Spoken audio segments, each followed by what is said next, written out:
The Overwatch League Stage 1 playoffs start tomorrow, Thursday, March 21st, and I figured that I help build up the hype by giving my predictions for the games. In this video, I'll be giving my predictions for the quarterfinals, semifinals, and grand finals. Before I get started though, I thought I'd help provide some key information that you should know about the stage playoffs. The first thing that you need to know about the playoffs is that it's going to be held from Thursday through Sunday this week. It's also worth noting that 2 games are going to be played each day except for Sunday since that's the day of the grand finals. In terms of the format, the maps being played will be the same ones we've seen for the last 5 weeks. The quarterfinals matchups will be the first to 3 wins just with like any other ordinary regular season games, but the semifinals and grand finals however will be the first to 4 map wins. After the quarterfinals are over, the bracket is going to be reseeded, with the highest remaining seed taking on the lowest remaining seed, and the other 2 quarterfinals winners facing off in the other game. In terms of the prize pool, the winning team will receive $200,000, with the runner-ups getting $100K. The 3rd and 4th place teams get $50K each, and teams 5th through 8th are going to get $25K. The last thing you need to know is that there were 2 tiebreakers that were settled on Tuesday. The first one was between the San Francisco Shock and the Seoul Dynasty.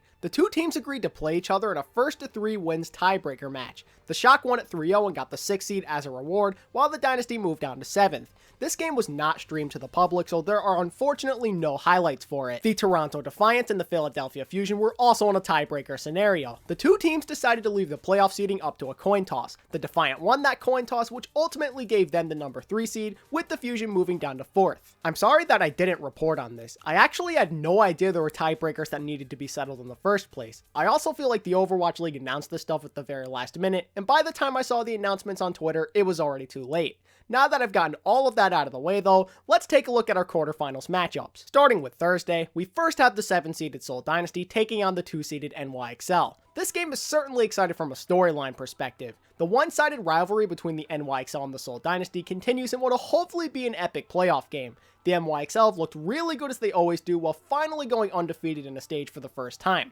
The Dynasty have had a pretty up and down stage, but their confidence is likely at an all-time high right now. They just beat the London Spitfire for the first time while qualifying for their first ever stage playoff. Although I'd love to see the Dynasty pull off a win here, I just don't see it happening. I think the NYXL take the series 3-1. It's not that I don't have faith in the Dynasty, I think they're playing very well right now. The problem is that the NYXL are just so much better. They, alongside the Vancouver Titans, are in a league of their own right now with how dominant they've looked in the current meta. Pay close attention to the tank battle as well as the flex support matchup between Jonek and Jaehong. If all of the Dynasty players in these matchups play well, then Seoul could have a chance. I just don't see that happening in the end though. I think Mano, Meko, Nene, and Jonek have the better day. The NYXL are just so consistent and disciplined. I don't think Seoul has what it takes to beat a team of this caliber. Moving on to the other Thursday matchup, we have the Boston Uprising versus the Vancouver Titans. Boston has really surprised me with how much they've blown away my expectations for them. I thought for sure this team would struggle after losing so many valuable players over the offseason, but here they are in the playoffs after going 4-3 in Stage 1. Vancouver, on the other hand, is a first-year team that has already taken over this league. The former runaway squad from Overwatch Contenders Korea Season 3 has absolutely dominated most of their competition so far, and now find themselves sitting pretty as the number 1 seed in the playoffs. Like with the Dynasty, I'm overjoyed to see the Uprising in the playoffs. Too bad they're facing a superior opponent, however.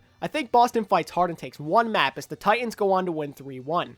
Boston doesn't look too bad in terms of some of the individual matchups. One guy that I definitely think can keep up with Bumper's crazy playstyle is Fusions. He's a very intelligent player, and I think he'll make some good play calls to help keep Bumper in check for sure. I also think the Uprising match up quite well in terms of the Diva, Brig, and Zen battles. I do think they fall a bit short in the Lucio and Zarya matchups, which is why I think the Titans definitely have the advantage. Although I think Boston loses this game, I definitely think they're going to make the Titans earn that W. Moving on to Friday, first up is the Atlanta Reign versus the Philadelphia Fusion. Now this is a game that you definitely don't want to miss out on. The last time these 2 teams played up against each other, it ended up being a 5-map thriller, and this could end up being even better for all we know. Just the fact that we get to see more Carpe versus Defran gets me super pumped for this game.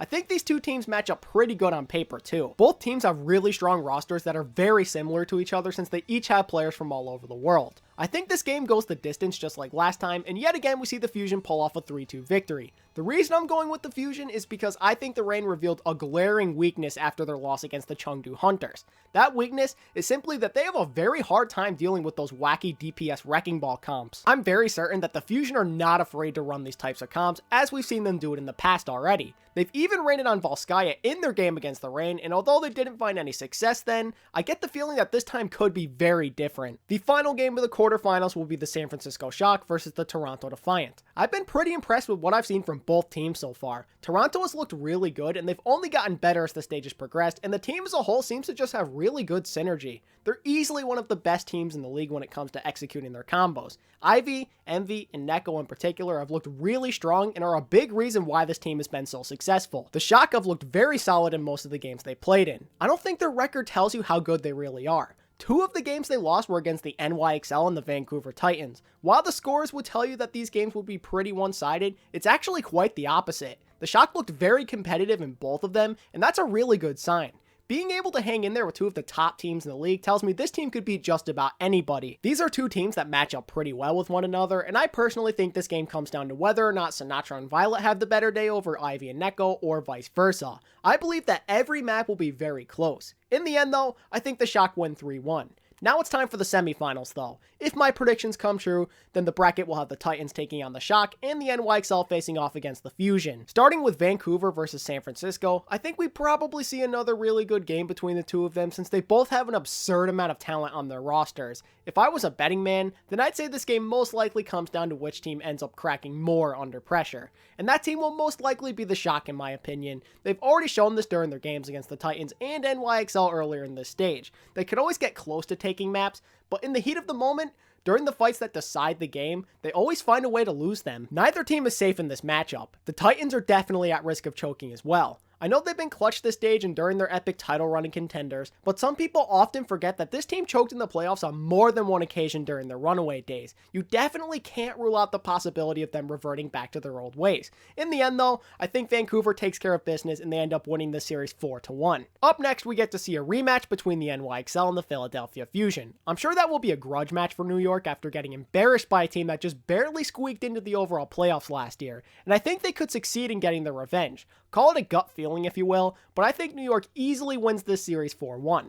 Something just tells me that the NYXL are going to come to play and the Fusion are going to have an off day. I think Mano and Jonek in particular end up having outstanding performances, and this will be the thing that puts New York over the top in the end. Now it's time to predict my winner of the Stage 1 playoffs. Vancouver versus New York is going to be a clash between gods for sure. I'm more than certain that this game is going to be epic, and it'll surely be the day that a new rivalry is born. As much as I love to root for the underdogs when it comes down to tournaments, I'm kind of hoping that we get to see this game. These are without a doubt the 2 best teams in the league by far, and the 2 best teams in this current meta, so seeing them go head to head is going to be a treat. This may be the only time we get to see these teams play each other until Stage 4 when they finally play in the regular season, so you definitely don't want to miss this game if it ends up happening. It's hard for me to say who has the advantage coming into this one. They each have a lot of star power and great coaching as well. This is pretty much a coin flip for me. Each team could definitely win this series. In the end though, I think the NYXL win 4-3 and what'll hopefully be one of the most entertaining games we ever get to see in the GOATS meta. I think that experience is the one thing that gives the NYXL a slight advantage over Vancouver.